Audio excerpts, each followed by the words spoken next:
दोस्तों, अगर कोई आपको कहे कि वो आपको 1 लाख रुपए महीना पगार देगा और बदले में आपको सिर्फ अपने घर पर ही रहना है, तो क्या आप वो नौकरी करोगे? खैर, आपका तो पता नहीं, पर मुझे एक ऐसा ही ऑफर मिला था और मैंने बिना देर किए हाँ बोल दिया।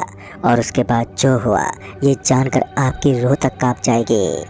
साल 2008 28 जून की शाम को जब दिन की 300 की मजदूरी करके मैं घर लौटा तो घर पर विजेंद्र काका आए हुए थे। हालचाल के बाद विजेंद्र काका ने कहा, मेरे यहाँ बहुत अच्छी नौकरी निकली है, अगर तू कहे तो मालिक से तेरी बात चला लूँ। जिस पर मैंने विजेंद्र काका को साफ मना करते हुए कहा, मुझे नहीं करनी मुर्दों के बीच नौकरी। दरअसल विजेंद्र काका एक बड़े कब्रिस्तान में काम करते थे और उनके यहाँ काम करने का मतलब था कि मुझे भी उसी कब्रिस्तान में काम करना पड़ता, जो मैं हरगिज़ करने को तैयार नहीं था। पर काका शायद मेरी ना सुनने के इरादे से नहीं आए थे, इसलिए जब उन्होंने कहा कि 25,000 रुपये महीना मिलेगा तो मैं एक पल को सोच में पड़ गया। और जब विजेंद्र काका ने कहा, तू बेमतलब में घबरा रहा है, मुझे इतने साल हो गए कब्रिस्तान में काम करते हुए, आज तक मुझे कुछ हुआ? वैसे भी मैं तेरे साथ ही रहूँगा। वैसे तो विजेंद्र काका की बात सही थी, 9,000 रुपये महीने से 25,000 महीना लाख गुना अच्छा था। लिहाजा कुछ सोचने के बाद मैंने कहा, ठीक है काका, मैं सोच कर बताता हूँ। जिस पर विजेंद्र काका बोले, इसमें सोचने वाली कौन सी बात है, तो अभी चल, अभी सब कुछ फाइनल कर लेते हैं, इससे पहले ये नौकरी हाथ से निकल जाए। और ये बोलकर काका उसी वक्त अपने साथ लेकर चल दिए। और जब मालिक के घर पहुँचे तो काका ने मालिक से बात करते हुए कहा, यही है मालिक जिसकी मैं बात कर रहा था। मालिक ने मुझे देखते ही बोला, तुम काम संभाल पाओगे? कहीं डर कर भाग तो नहीं जाओगे? इस पर अभी मैं कुछ बोलता कि विजेंद्र काका बोले, अरे मालिक कैसी बात कर रहे हैं, जब इतने सालों से इसका काका नहीं डरा तो ये क्या डरेगा? जिस पर मालिक थोड़ा मुस्कुराते हुए बोले, अच्छी बात है, फिर तो आप इसे सारा काम समझा दें और फिर मैं कल सुबह ही आप दोनों से मिलता हूँ। ये बोलकर मालिक चले गए और मैं विजेंद्र काका के साथ वापस घर लौट आया। विजेंद्र काका मुझे घर छोड़ने के बाद वो अपने काम के लिए निकल गए। साथ ही ये बोल कर गए कि सुबह 10 बजे से पहले पहले कब्रिस्तान पहुंच जाना। फिर अगले ही सुबह मैं 9 बजे के करीब विजेंद्र काका के 33 एकड़ में फैले कब्रिस्तान में पहुंचा। विजेंद्र काका से मिलने के बाद काका ने मुझे वहां का सारा काम समझा दिया। साथ ही ये साफ कर दिया कि हफ्ते के 7 दिन काम पर आना पड़ेगा, मतलब कि कोई छुट्टी नहीं थी। पर टाइम ठीक था, सुबह 9 बजे से शाम के 5 बजे तक का। सब कुछ तय होने के बाद मैंने काम शुरू कर दिया। शुरू में थोड़ा बहुत डर लगा, पर धीरे धीरे सब कुछ नॉर्मल होता गया। और जब 1 महीना पूरा हुआ तो मैंने अपनी लाइफ में पहली बार एक साथ 25,000 रुपये देखे। उस रोज़ मैं वो पैसे पाकर इतना ज़्यादा खुश था कि मेरी आंखों से आंसू निकल आए थे। अभी मैं अपनी खुशी के आंसू को संभाल ही रहा था कि तभी मालिक ने कहा, अगर मैं तुम्हारी तनख्वाह 1 लाख रुपये महीना कर दूँ तो कैसा रहेगा? जिस पर मैंने कहा, क्या मालिक, क्यों मुझ गरीब के साथ मजाक कर रहे हैं आप? इस पर मालिक ने जवाब देते कहा, मैं कोई मजाक नहीं कर रहा, अगर तुम हाँ कहो तो मैं अगले महीने से 1 लाख रुपये तनख्वाह कर देता हूँ। मालिक के चेहरे और बोलने के तरीके से ये तो साफ था कि मालिक जो कुछ कह रहे हैं वो कोई मजाक नहीं है। मैं इससे पहले कुछ बोलता कि मालिक ने हंसते हुए बोला, इतनी जल्दी नहीं है, कल तक आराम से सोचकर बता देना। ये बोलकर मालिक चले गए और मैं घर चला आया। घर वालों ने जब 25,000 रुपये देखे तो उनकी खुशी का ठिकाना नहीं रहा। उस रात हमने अपनी ज़िंदगी की सबसे अच्छा खाना खाया, मौज मस्ती, और खाने पीने के बाद जब मैं लेटा तो मेरे दिमाग में मालिक की 1 लाख रुपये वाली बात घूमने लगी। और उस 1 लाख रुपये ने मुझे सारी रात जगाए रखा। सुबह होते ही मैं वक्त से पहले काम पर पहुंच गया। शायद अब तक मेरे अंदर लालच की भूख जाग चुकी थी, इसलिए मैं विजेंद्र काका से बोला, काका, वो जो मालिक 1 लाख रुपये महीने की बात कर रहे थे, क्या वो सही में मुझे महीने का 1 लाख रुपये देंगे? जिस पर काका ने कहा, हाँ, पर वो काम तो कर पाएगा। जिस पर मैंने विजेंद्र काका को जवाब देते हुए कहा, क्यों, ऐसा कौन सा काम है जो मेरे से नहीं होगा? इस पर काका बोले, तुझे कब्रिस्तान में दक्षिण भाग का काम देखना होगा। दरअसल उस कब्रिस्तान के दक्षिण भाग में एक झोपड़ी बनी हुई थी और उसके ठीक सामने काले पानी का तालाब था, जिधर जाने की मुझे सख्त मनाही थी। यहाँ तक कि विजेंद्र काका भी उस ओर नहीं जाते थे। मैंने काका से कहा, काम तो कब्रिस्तान में करना है ना, तो इससे क्या फ़र्क पड़ता है कि कौन से हिस्से में करना है? आप ये बताओ कि करना क्या है? जिस पर विजेंद्र काका ने कहा, काम तो मालिक ही बताएंगे, और हाँ, यहाँ से जाते वक्त मालिक के घर होते हुए चले जाना। मैं फ़ोन पर बता दूंगा कि तुम मिलने आ रहे हो। फिर जब शाम के 5 बजे तो मैं सीधे निकला मालिक से मिलने के लिए। अभी मैं मालिक के घर पहुंचने ही वाला था कि मालिक रास्ते में ही मिल गए। मालिक ने मुझे देखते ही अपनी काली स्कॉर्पियो रोकी और मुझे गाड़ी में बैठने को कहा। गाड़ी में बैठने के बाद मालिक ने कहा, मुझे विजेंद्र जी ने बताया कि तुम वो 1 लाख रुपए वाली नौकरी करना चाहते हो। जिस पर मैंने मालिक को अपना सर हाँ में हिलाकर जवाब दिया। मेरे जवाब जानते ही मालिक मेरे कंधे पर हाथ रखते बोले, मुझे पहले से पता था कि तुम अपने काका विजेंद्र की तरह ही निडर हो और मुझे पूरा यकीन है कि तुम ये काम बड़ी ही आसानी से कर लोगे। फिर जब इस पर मैंने मालिक से पूछा, क्या काम करना है मालिक, तो मालिक ने कहा, तुमने कब्रिस्तान का दक्षिण भाग तो देखा ही होगा जहाँ वो झोपड़ी बनी हुई है और उसके सामने वो काले पानी वाला तालाब। जिस पर मैंने कहा, हाँ मालिक देखा तो है, पर उधर जाने की तो मनाही है ना। जिस पर मालिक बोले, हाँ पर अब तुम्हारे लिए नहीं रहेगी क्योंकि अब तुम्हें उधर ही काम करना है। फिर जब मालिक ने मुझे बताया कि मुझे कब्रिस्तान के उस दक्षिण वाले भाग में क्या करना है तो मेरे पसीने छूटने लगे। दरअसल मालिक ने बताया कि हर रात ठीक 12 बजे के बाद मुझे उस कब्रिस्तान के दक्षिण भाग में जाना है जहां उस काले पानी वाले तालाब के सामने एक भरा हुआ लोटा मिलेगा और उस लोटे को लेकर उस झोपड़ी के अंदर जाना है जहाँ पर एक मुर्दा लेटा मिलेगा। उसे उस लोटे वाला पानी पिलाकर उसके कान में कहना है, सोते रहो। ये बोलकर वापस पीछे बिना पलटे ही उसी काले तालाब के पास आना है और उस लोटे को उस तालाब में फेंककर बिना पीछे पलटे ही सीधे घर चले जाना है। जाहिर सी बात थी कि ये काम जितना सुनने में भयानक डरावना लग रहा था उससे कहीं ज़्यादा डर इस काम को अंजाम देने में लगता। अभी मेरे पसीने छूट ही रहे थे कि मालिक ने 1 लाख की नोटों की गड्डी मेरे हाथ में थमाते हुए कहा, यह काम सिर्फ तुम्हें 3 महीने ही करना है, उसके बाद तुम्हारी छुट्टी हो जाएगी, पर 1 लाख रुपए महीना तुम्हें पूरी ज़िंदगी बैठे बैठे मिलते रहेंगे। उस वक्त मैं मालिक को कुछ कह नहीं पाया और वो 1 लाख रुपए लेकर घर पर चला आया। पर आज 1 लाख रुपए पाकर भी मुझे उतनी खुशी नहीं हो रही थी जितनी कल 25,000 पाकर हुई थी। जहाँ मेरे मन में अभी भी मालिक की बात घूमे जा रही थी तो वहीं 1 लाख रुपए पाकर मेरे घर वाले बड़े बड़े सपने देखने लगे। खैर मैंने अपने नए काम के बारे में अपने परिवार वालों को बताना ठीक नहीं समझा और अगली सुबह पहले की ही तरह मैं उसी वक्त पर काम पर निकल गया। पर जाते जाते मैं ये बोल गया कि आज से मेरा काम काफ़ी बढ़ गया है, जिस वजह से मुझे आते आते काफ़ी देर हो जाएगी, तो चिंता ना करें। घर से निकलने के बाद मैं पहुंचा विजेंद्र काका के पास। विजेंद्र काका से मिलने के बाद मैंने काका को सब कुछ बता दिया। मेरी बातें सुनने के बाद विजेंद्र काका ने कहा, तू डर मत, बस 1-2 दिन ही थोड़ा बहुत डर लगेगा, फिर आदत सी हो जाएगी, जैसे कब्रिस्तान में काम करने की तेरी आदत हो गई है। काका की बात तो सही थी।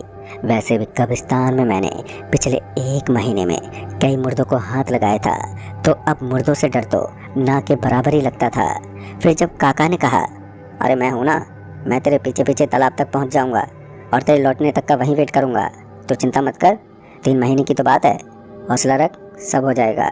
उस वक्त तो मैं काका की बात मान गया और तय कर लिया कि ये काम करना ही है, बिना ये सोचे कि मालिक आखिर ये काम करवा क्यों रहा है। फिर जब रात के 12 बजे तो कब्रिस्तान में गहरी खामोशी पसर गई। उस अंधेरे में अब पूरा कब्रिस्तान ऐसा लग रहा था मानो अभी उन कब्रों से कोई बाहर उठ खड़ा होगा। पर मैंने अपना दिल मजबूत कर रखा था। मैं विजेंद्र काका के साथ कब्रिस्तान के दक्षिण भाग की तरफ बढ़ा। विजेंद्र काका उस तालाब के पास आने से पहले ही दूर रुक गए और मुझे हिम्मत बनाए रखने को कहा। मैं जैसे तैसे उस काले पानी वाले तालाब के पास पहुंचा और जब उस तालाब के आसपास देखा तो मैंने पाया कि उस तालाब के किनारे पर एक सफ़ेद लोटा रखा हुआ है। मैं थोड़ा डरते डरते ही सही पर उस लोटे के पास पहुंचा और वो लोटा उठा लिया। फिर जब मैंने उस लोटे में देखा तो मैंने पाया कि उस लोटे में पानी जैसा कुछ भरा हुआ है, पर उसमें से एक अलग ही खुशबू आ रही थी। फिर मैं उस लोटे को लेकर उस झोपड़ी की तरफ बढ़ा और जब मैं उस झोपड़ी के दरवाजे पर पहुंचा तो मैंने देखा कि दरवाज़ा खुला हुआ है। मैं आहिस्ते से झोपड़ी में दाखिल हुआ। उस झोपड़ी में दाखिल होते ही मेरी नज़र झोपड़ी के बीचों बीच लेटे एक मुर्दे पर पड़ी, जिसे देखकर ऐसा लग रहा था कि उसकी मौत सालों पहले हुई हो। उस मुर्दे का पूरा शरीर अब गल चुका था, सिवाय हड्डी के ढांचे और काली पड़ी चमड़ी के अलावा और कुछ भी नहीं बचा था। मैंने तुरंत ही वो लोटे वाला पानी उसके मुंह पर उड़ेल दिया और उसके कान में कहा, सोते रहो। ये करने के बाद मैं पूरी तेज़ी से वहाँ से भागा और उस काले पानी वाले तालाब में उस लोटे को फेंक दिया। और सरपट वहाँ से भागा। उस वक्त मैं इतना ज़्यादा डर गया था कि मैं बीच में कहीं नहीं रुका। सीधे भागते भागते घर पहुंचकर ही मैंने सांस ली। जिंदगी में पहली बार मैं इतना तेज दौड़ा था कि मेरे घर वाले भी मेरी चढ़ी हुई सांस को देखकर एक पल को घबरा गए थे। पर मैंने उन्हें समझाते हुए कहा कि ऐसी कोई बात नहीं है, बस घर जल्दी पहुंचने के चक्कर में मैंने थोड़ी दौड़ लगा दी थी, इसलिए सांस चढ़ी हुई है। फिर खाना पीना करने के बाद मैं लेट गया, पर कुछ ही देर बाद मेरा शरीर बहुत जोर से तपने लगा। सुबह होते होते अब मेरी तबीयत इतनी ज़्यादा बिगड़ गई कि अब मैं अपनी आंखें भी नहीं खोल पा रहा था। पर शाम होते होते मैं फिर से नॉर्मल हो गया, या यूँ कहूँ कि नॉर्मल से भी कहीं अच्छा। अब मैं काफ़ी ज़्यादा अच्छा ही महसूस कर रहा था। ये देखकर मेरे घर वाले भी काफ़ी हैरान थे। खैर, मुझे फिर से उस मुर्दे को उस लोटे वाला पानी पिलाकर उसके कान में सोते रहो कहने के लिए तैयार होना था। डर तो अभी भी लग ही रहा था, पर शायद उतना नहीं। फिर जब रात के 9 बजे तो मैं कब्रिस्तान के लिए निकल गया। विजेंद्र काका कब्रिस्तान में ही रहते थे, तो मैं उनके यहाँ जाकर बैठ गया। काका ने पूछा भी कल के काम के बारे में, जिस पर मैंने कहा डर तो काफ़ी लगा और अभी भी लग ही रहा है, पर ये काम मैं कर लूँगा। फिर बातों ही बातों में 12 बज गए और 12 बजते ही मैं निकल गया अपने काम को अंजाम देने। जब मैं उस काले पानी के तालाब के पास पहुंचा तो वो सफ़ेद लोटा ठीक उसी जगह पर रखा हुआ था। मैंने वो लोटा उठाया जिसमें आज भी पानी जैसा ही कुछ भरा हुआ था, और उस झोपड़ी में जाकर फिर वो सारा पानी उस लेटे हुए मुर्दे के मुंह पे पलटकर जल्दी से उसके कान में सोते रहो बोलकर उस झोपड़ी से बाहर निकल आया, और फिर उस लोटे को उस तालाब में फेंककर सीधे अपने घर की तरफ दौड़ा। आज मुझे सिर्फ 10 मिनट लगे ये काम करने में। घर पहुंचने के बाद मैंने थोड़ी सांस ली और खाना पीना करने के बाद मैं सो गया। रात भर सब कुछ नॉर्मल ही रहा। साथ ही अब मेरी हिम्मत भी बढ़ चुकी थी और मुझे यकीन हो चला था कि अब मैं ये काम बड़े ही आसानी से पूरा कर लूँगा। और हुआ भी कुछ ऐसा ही। बीतते वक्त के साथ मेरा डर कम होते होते पूरा ख़त्म ही हो गया था। अब मैं आराम से रात के 11:30 बजे घर से निकलता और 12:30 बजते बजते घर लौट आता। मतलब कि पूरे 24 घंटे में मुझे सिर्फ एक ही घंटा काम करना पड़ता और बाकी का समय मैं अपने घर वालों के साथ ही बिताता। ऐसे ही जब काम करते करते 1 महीना बीत गया तो मालिक ने घर पर मिलने के लिए बुलाया, और जब मैं मालिक के घर पहुंचा तो मालिक ने मुस्कुराते हुए कहा, देखा, मैंने कहा था ना कि तुम ये काम अच्छे से कर लोगे, ये लो अपनी मेहनत के पैसे। ये बोलकर मालिक ने फिर से मेरे हाथों में 1 लाख की गड्डी थमा दी। अभी मैं 1 लाख की नोट की गड्डी को ही देख रहा था कि तभी मालिक ने कहा, देखो, अब तुम्हें उस काले पानी के तालाब में से पार होकर उस पार जाना है। तालाब से निकलने के बाद तुम्हें वो लोटा उठाना है और वैसे ही करना है जैसा अभी तक करते आए हो। पर उस लोटे को वापस से पानी में फेंकने के बाद जब तुम कब्रिस्तान से बाहर आओगे तो घर जाने से पहले ही तुम्हें अपने आप को अच्छे से सुखाना होगा, जिसके लिए तुम्हें अंधेरी चौक के बीचों बीच आग जलाकर बैठ जाना है, और जब तुम पूरी तरह से सूख जाओ तभी घर जाना। मालिक इतना बताकर वहाँ से चले गए और मैं चुपचाप घर के लिए निकल गया। काम में आए इस नए बदलाव ने मुझे थोड़ा सोच में डाल दिया था, पर काम तो करना ही था। लिहाजा कुछ सोचने के बाद मैं घर जाने की जगह सीधे पहुंचा कब्रिस्तान विजेंद्र काका के पास और उन्हें काम में आई नई तब्दीली के बारे में बताते हुए कहा, काका अब क्या करूं, तुम ही बताओ। इस पर विजेंद्र काका बोले, तू किसी बात की फिक्र मत कर, मैं तेरे लौटने से पहले ही अंधेरी चौक पर आग जलाकर तैयार रखूँगा, और जब तक तू वहाँ रहेगा मैं भी तेरे साथ रहूँगा। विजेंद्र काका की इस बात से मुझे थोड़ा हौसला मिला, और जब रात के 12 बजे तो मैं पहुँचा उस काले पानी के तालाब के पास जिसे आज पार करके जाना था। पता नहीं क्यों उस काले गंदे पानी को देखकर मुझे बहुत डर लग रहा था। कुछ देर सोचने के बाद मैंने मन ही मन भगवान का नाम लिया और उस तालाब में अपने पैर बढ़ा दिए। उस तालाब में पैर डालते ही किसी ने मेरा पैर पकड़ा और अंदर की तरफ खींच लिया। पलक झपकते ही मैं उस तालाब की तली में जा पहुंचा, जहां मुझे कुछ दिखाई नहीं दे रहा था। साथ ही मेरा दम भी घुटने लगा। अभी मैं छटपटाते हुए उस तालाब से बाहर निकलने की कोशिश ही कर रहा था कि तभी मैं एकदम से उस तालाब के बाहर आ गया। तालाब से बाहर आने के बाद अब मेरी हिम्मत नहीं हो रही थी कि अपना एक भी कदम आगे बढ़ाऊं। और फिर जब मेरी नज़र तालाब के किनारे रखे उस लोटे पर पड़ी जो सफ़ेद रंग की जगह अब काला था, तो मेरा दिल और भी घबरा गया। पर अब जब इतना सब हो ही चुका था तो थोड़ा और ही सही। मैंने एक लंबी और गहरी सांस ली और वो काला लोटा उठाया। उस काले लोटे में कुछ लाल जैसा पानी भरा था जिसमें से बहुत ही बुरी गंध आ रही थी। मैं बिना अपना टाइम गवाए वो काला लोटा लेकर उस मुर्दे की झोपड़ी में दाखिल हुआ और जैसे मैंने उस लोटे को उसके मुंह पर उड़ेला तो वैसे उस मुर्दे ने अपना मुंह खोल दिया। ये देखते ही मेरे जोरों की चीख निकल गई और मेरे हाथ से वो लोटा छूटकर नीचे गिर पड़ा। लोटे के नीचे गिरते ही वो लेटा हुआ मुर्दा कराहने लगा और वहीं मैं डर से कपकपाने लगा। उस मुर्दे को देखकर ऐसा लग रहा था कि वो गहरी नींद से जाग रहा है। मैंने तुरंत ही उसके कान में कहा, सोते रहो। ये बोलते ही वो मुर्दा पहले की तरह खामोश हो गया और उस मुर्दे के शांत होते ही मैंने वो लोटा उठाया और उस मुर्दे की झोपड़ी से बाहर निकला और उस तालाब में वो लोटा फेंकते हुए अंधेरी चौक की तरफ भागा। और जब मैं अंधेरी चौक पर पहुंचा तो काका ने कहे अनुसार आग की धुनी लगा कर रखी थी। बिजेंद्र काका मुझे देखते ही समझ गए कि मैं उस काम के लिए मना करने वाला हूँ। और जब मैंने बिजेंद्र काका को ये सारी बात बताई तो उनकी भी सांसें थम गई। काका ने कहा, अभी पहले अपने गीले शरीर को सही से सुखा ले, फिर कल मालिक से इस बारे में बात कर लेना।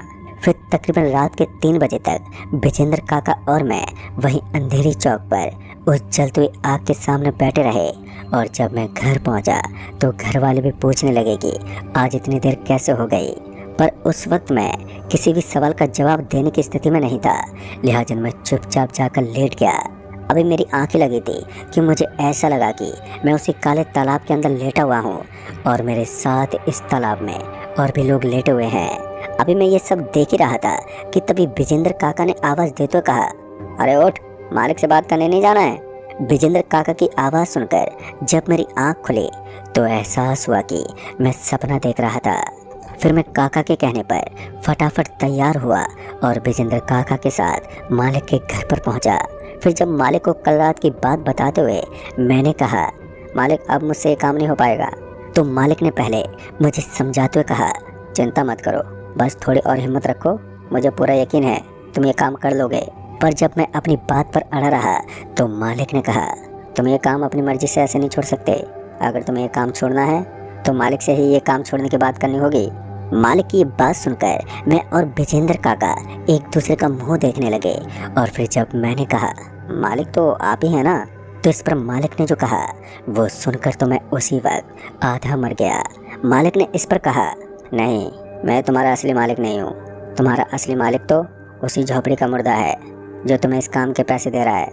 अगर तुम ये काम बीच में छोड़ना चाहते हो तो आज रात जब तुम उसके पास जाओगे तो तुम्हें उनके कान में सोते रहो की जगह पर मालिक जाग जाओ ये कहना है, और तुम्हारे इतना कहते ही वो उसी वक्त जाग जाएंगे और फिर तुम बता देना कि तुम उनका ये काम पूरा नहीं करोगे, फिर उसके बाद मालिक की मर्जी। ये बोलकर मालिक चले गए और अपना सिर पकड़कर मैं वहीं पर बैठा रहा। फिर जब बिजेंद्र काका ने मेरा हाथ पकड़कर उठाया तो मैं उठा और उनके साथ घर लौटा। अब मुझे ये समझ में नहीं आ रहा था कि मैं ये काम जारी रखूं या फिर बंद कर दूं। एक मन तो ये कह रहा था कि उस मुर्दे के पास जाना ही क्यों मरने के लिए, चुपचाप से किसी दूसरे गांव चले जाते हैं, और डर के मारे मैंने यही फैसला किया। दिन का सूरज ढल चुका था। मैंने घर वालों को सामान समेटने के लिए बताते हुए कहा कि मेरा तबादला बाहर गांव कर दिया गया है और सुबह होते ही निकल चलेंगे। घर वाले काफ़ी खुश थे कि अब वो किसी आलीशान घर में रहने वाले हैं, जिस वजह से उन्होंने खुशी खुशी सामान बांधना चालू कर दिया। पर जब रात के 1 बजे तो अचानक ही मेरे पूरे परिवार की तबीयत बिगड़ गई। सभी घर वाले खून की उल्टियाँ करने लगे। ये देखकर मैं समझ गया कि मैंने बहुत बड़ी गलती कर दी है। मैं फौरन ही कब्रिस्तान की ओर भागा और कब्रिस्तान में पहुँचते ही मैंने बिजेंद्र काका को आवाज़ देते कहा, काका काका, बहुत ही बड़ी गलती होगी मेरे से, मेरा पूरा परिवार मरने पर है। मुझे रोता बिलखता देख बिजेंद्र काका ने कहा, अभी रोने धोने का वक्त नहीं है, अभी अपना जी खड़ा कर और जाकर मुर्दे से बोल दे कि तू ये काम नहीं करेगा, फिर जो होगा ऊपर वाला देख लेगा, और मैं जाकर अंधेरी चौक पर आग जलाकर रखता हूँ। बिजेंद्र काका ये बोलकर अंधेरी चौक के लिए निकल गए। और जब मैं उस काले पानी वाले तालाब के पास पहुँचा तो मैंने देखा कि उस तालाब के अंदर बहुत सी लाशें तैर रही हैं। उन लाशों को उस तालाब में तैरता देख मेरे कदम कुछ देर के लिए थमे ज़रूर, पर रुके नहीं, क्योंकि अब मेरे परिवार का मामला था। मैं तुरंत उस तालाब में कूद गया और उस तालाब में कूदते ही फिर से किसी ने मेरा पाँव पकड़ा और तालाब के नीचे खींच लिया। देखते ही देखते मेरी सांसें उखड़ने लगी, और जब मुझे ऐसा लगने लगा कि मेरे साथ मेरे घर वालों का भी किस्सा ख़त्म, तभी अचानक मैं उस तालाब से अपने आप बाहर निकल आया। उस तालाब से बाहर आने के बाद मैंने उस काले लोटे को उठाया और उस मुर्दे की झोपड़ी में दाखिल हुआ और जैसे ही मैंने वो लोटा उसके मुंह पर उड़ेला, उस मुर्दे ने फिर अपना मुंह खोल दिया। फिर लोटे को उड़ेलने के बाद जब मैंने उसके कान में कहा, मालिक जाग जाओ, तो मेरे इतना कहते ही उस मुर्दे ने अपनी आंख खोल दी और एक झटके से मेरी गर्दन दबोच ली, जिस वजह से मैं आगे कुछ बोल नहीं पाया।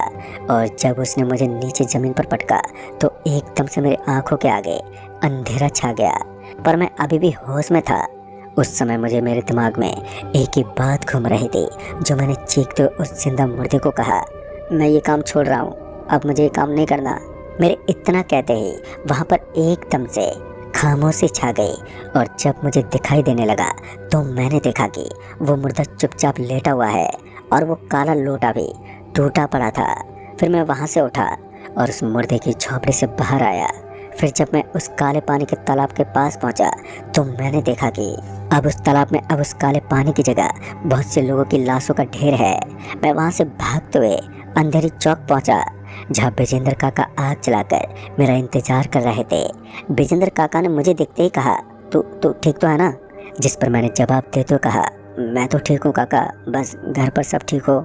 फिर उस आग में अपना गीला बदन सुखाने के बाद जब मैं विजेंद्र काका के साथ घर पहुंचा तो मैंने पाया कि मेरा पूरा परिवार खत्म हो चुका है। मेरे सारे घर वाले मर चुके थे। मैंने तो सिर्फ अपने घर वालों को खुशियां देनी चाहिए थी, पर मेरे लालच ने उन्हें मौत दे दी, जिसका दुख मुझे पूरी उम्र रहेगा। इस भयानक हादसे के बाद मैंने वो गांव हमेशा के लिए छोड़ दिया और विजेंद्र काका ने भी वो कब्रिस्तान की नौकरी छोड़ दी। पता नहीं उस कब्रिस्तान के मालिक ने मेरे साथ ऐसा क्यों किया और वो मुर्दा कौन है। अगर मैंने 3 महीने वाली शर्त पूरी कर दी होती तो क्या होता, ये सब सवाल मुझे आज भी रातों को सोने नहीं देते। दोस्तों, सुनने में आया है कि उस कब्रिस्तान का मालिक आज भी 1 लाख रुपए का लालच देकर लोगों को उस नौकरी के लिए ढूंढ रहा है, जो उसका ये अधूरा काम पूरा कर सके। तो दोस्तों, क्या आप ऐसी नौकरी करना चाहेंगे? अगर हाँ, तो आप हमें ये नीचे कमेंट बॉक्स में ज़रूर बताएं। तो मैं आपका दोस्त राजकुमार जल्द ही मिलूंगा ऐसी एक और नई कहानी